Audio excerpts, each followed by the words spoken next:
No sé por qué hago tan tarde este video, pero en una especie de closer a los animes del año pasado, no me quiero olvidar del que para mí fue con muchísima diferencia el mejor anime que se emitió en 2025, que es Kuzuriya Hitorigoto, su segunda season. Probablemente este video debía haberlo hecho hace 9 meses y hablar muchísimo más sobre aspectos muy puntuales como era encantado comentar, y no ahora con resquicios, con pequeñas ideas que todavía pululan por mi mente, pero ya no entrar a detalle de una obra que el tiempo pasa factura y hay cosas que se me escapan. Por eso este video va a ser más bien una especie de comentar mis sensaciones con una obra la cual no quiero dejarlo de lado porque me pareció sublime. Muy buenas a todos, gente, sean bienvenidos a mi canal. Esto es AniReviews y el día de hoy comentaremos la segunda season de Kuzuriya Hitorigoto, mis sensaciones con la obra, el porvenir de esta. Voy a tratárselo muy resumido porque hay muchas cosas que ya no recuerdo plenamente, como al haber visto la obra hace 9 meses, pero que deseo dejar plasmado en un video. Dentro intro y comenzamos.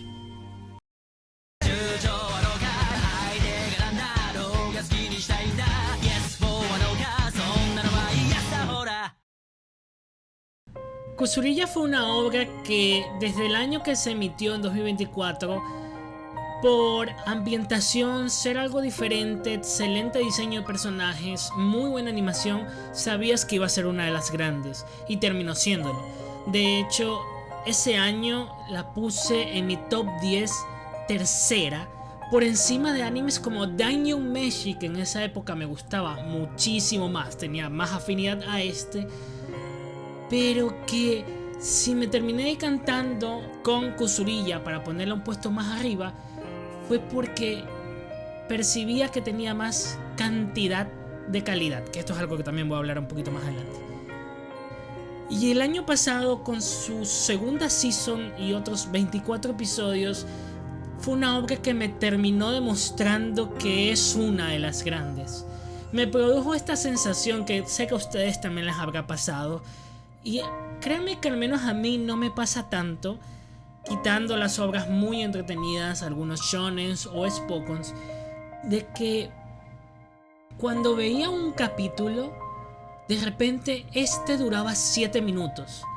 Le ponía play y cuando menos me daba cuenta este ya finalizaba, que es una excelente señal, que muestre lo que te muestre la obra, estés embobado viéndola, que sea infinitamente ligera de ver, que quieras ver más y más. Kuzuriya fue una obra que cuando menos me di cuenta me generó esas sensaciones que solo me generan las mejores, como creo que terminará haciéndolo. Quizás algunas como Frieren en Shingeki no Kyojin desde el episodio 1 tienen esa fuerza, ese ímpetu de mostrarte de hey, yo soy una de las obras que va a marcar la siguiente década.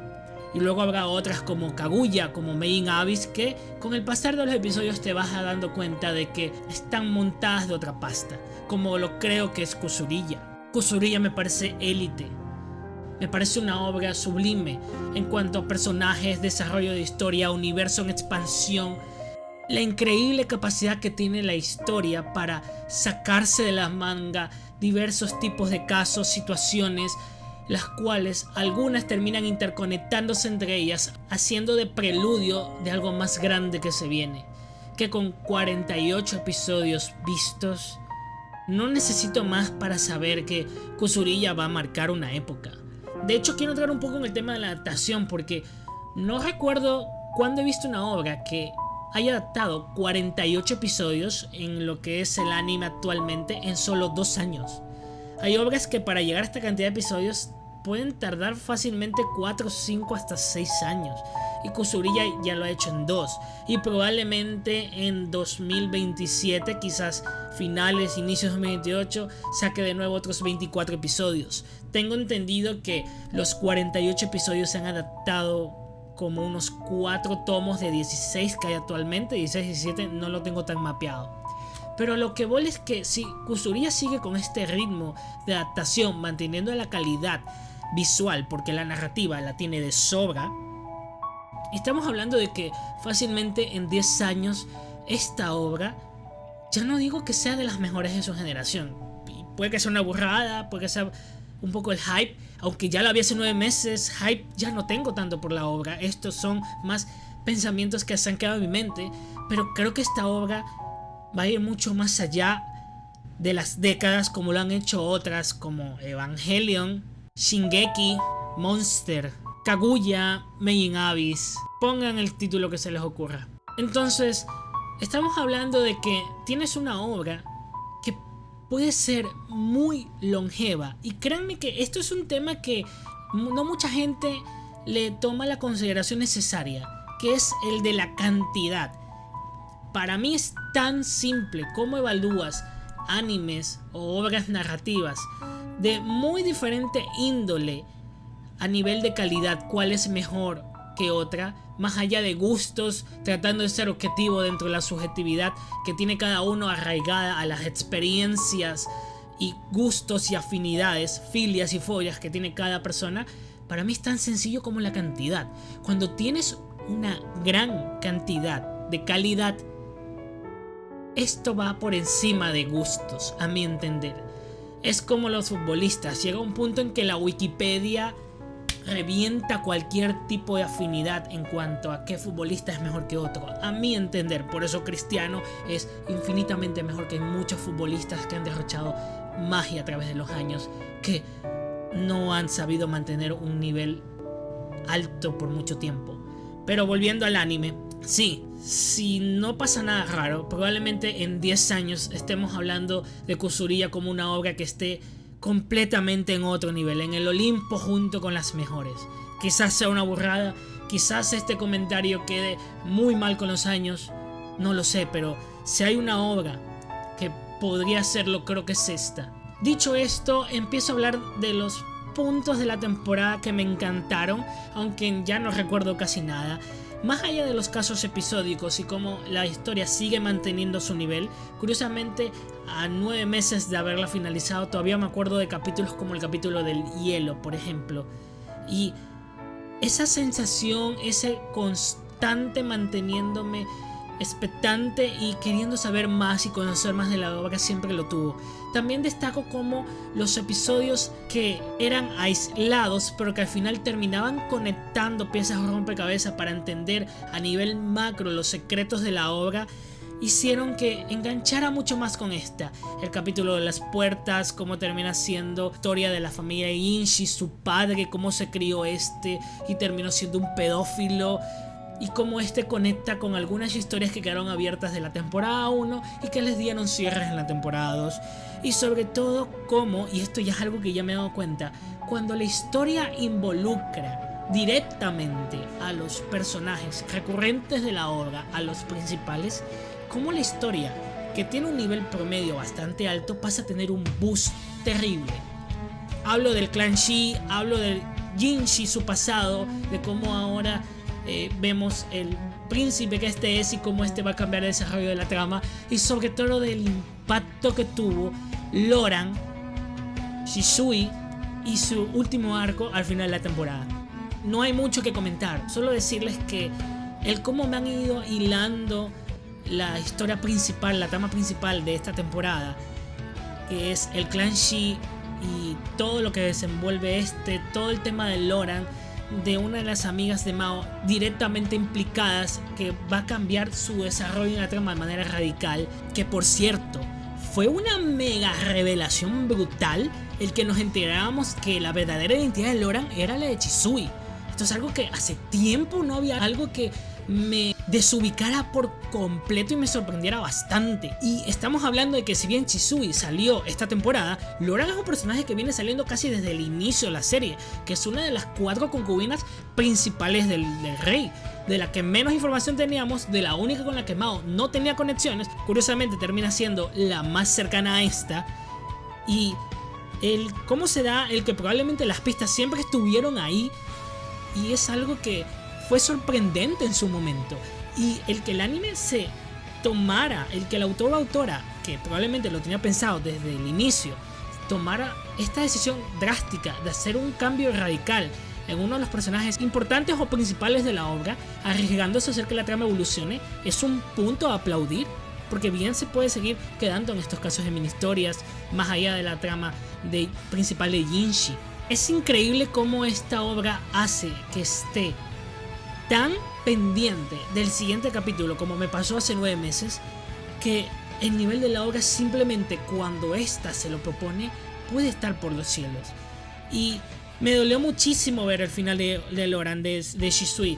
Creo que Shisui es un personaje con un nivel carismático tremendo, pero tremendo, el cual me duele no verlo más en pantalla, pero sé que la obra está en la capacidad de seguir creando personajes así, al menos eso espero, porque a nivel narrativo esta obra es sublime, pero sigo pensando que con el pasar de los años, con lo que uno más se queda de las obras es con las sensaciones, y esto solo te lo puede dar el que tú estés vinculado a los personajes de siempre, que espero Kusubiya logre tener más con el pasar del tiempo, que no dependa tanto de Mao Mao, que es o va camino a ser del top 3 fácilmente mejores protagonistas del anime, y personajes masculinos como Jinshi, que claramente está diseñado para gustarle más a un público femenino que a un masculino, pero aún así quiero ver hasta dónde lleva la obra a sus personajes. Cierto, hay otro punto que también quiero tocar, no lo quiero dejar de lado,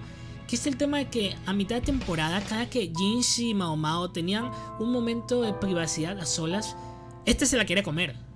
Y me entra la curiosidad de saber que, más allá que es una obra donde el contexto importa por el tiempo en el que se desarrolla, quiero saber qué hubiera pasado si no hubiera sido consensuado, porque claramente Mao Mao no deseaba tener relaciones con Jinshi, aunque este sí. Jinshi hubiera parado donde esta no hubiera querido, Mao se hubiera simplemente dejado al estar ante una figura con un poder, con una autoridad muy superior como la tenía Jinshi, no solo como eunuco sino como príncipe. Probablemente por la personalidad de Jinshi este se hubiera detenido, se hubiera detectado que Mao no hubiera querido, porque admitámoslo, Jinshi es un personaje que idealiza la figura del héroe, del hombre, la maximiza, no la hubieran manchado haciendo que este hiciera algo que Mao no quisiera. Más allá de que el contexto es importante, y a mí los valores me importan un carajo cuando me cuentan una historia, y quién sabe cómo era el contexto en estas épocas. Probablemente si una figura de autoridad quiere, va a una concubina y sabe que se gana la vida con este, así que es un favor que le están haciendo.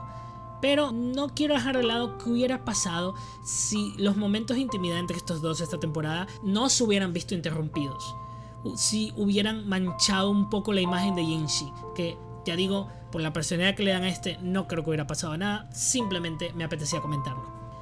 Dicho esto, hablan rápidamente del arco final de Shisui. En toda obra de ficción tú sabes que cuando no ves cadáver siempre está el resquicio de que esta siga con vida, como se nos mostró el final, cosa que me alegró una barbaridad.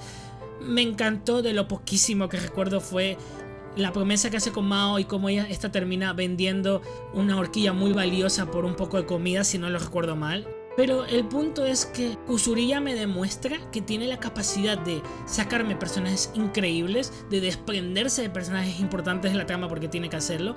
Me parece que hasta por ahí leí un spoiler que Shisui, personaje que me encantó su tiempo en pantalla, como esta dominaba la escena más que cualquiera. Dicen que ya no vuelva a salir en la obra, pero también me da esa sensación de ojalá algún día poder verla y poder disfrutarla más en pantalla. Asimismo, la historia tengo entendido que va a tener algún punto de inflexión, ya que Jinshi va a dejar de ser un mero eunuco, un consejero, a pasar a tener un rol más importante como un príncipe más en la obra. Y estoy expectante por ver qué nos depara esta, quizás a finales de 2027, inicios de 2028, pero el punto es de que entre los animes actuales, esta es una de esas obras que más espero, incluso por encima de Vinland Saga, que tranquilamente rivaliza con Frieren. Y no quería dejar pasar la oportunidad, aunque haya pasado muchísimo tiempo, de comentar el que por muchísima diferencia, bajo mi opinión obviamente, fue por escándalo el mejor anime del año pasado, Kusubiya Hitorigoto. como lo puse también en mi video de a mis animes favoritos, el cual les invito a ver. Bueno gente, esto fue todo por hoy. Si les gustó el video, darle like, manita arriba, que poco a poco estamos pasando esta etapa durísima de transición con muy pocas views, que espero retomar a punta de video tras video, constancia tras constancia. Me cuesta un poco más sacar videos seguidos porque mi ritmo de ver anime es mucho menor estos años que los anteriores y me estoy obligando a volver a retomar un poco el ver bastante anime, leer bastante manga y comentar mis sensaciones de un montón de obras que me encantan, como espero hacerlos con los animes de la season pasada en los siguientes videos. Esto fue todo por hoy muchachos, nos vemos si Dios quiere la siguiente semana. Bye.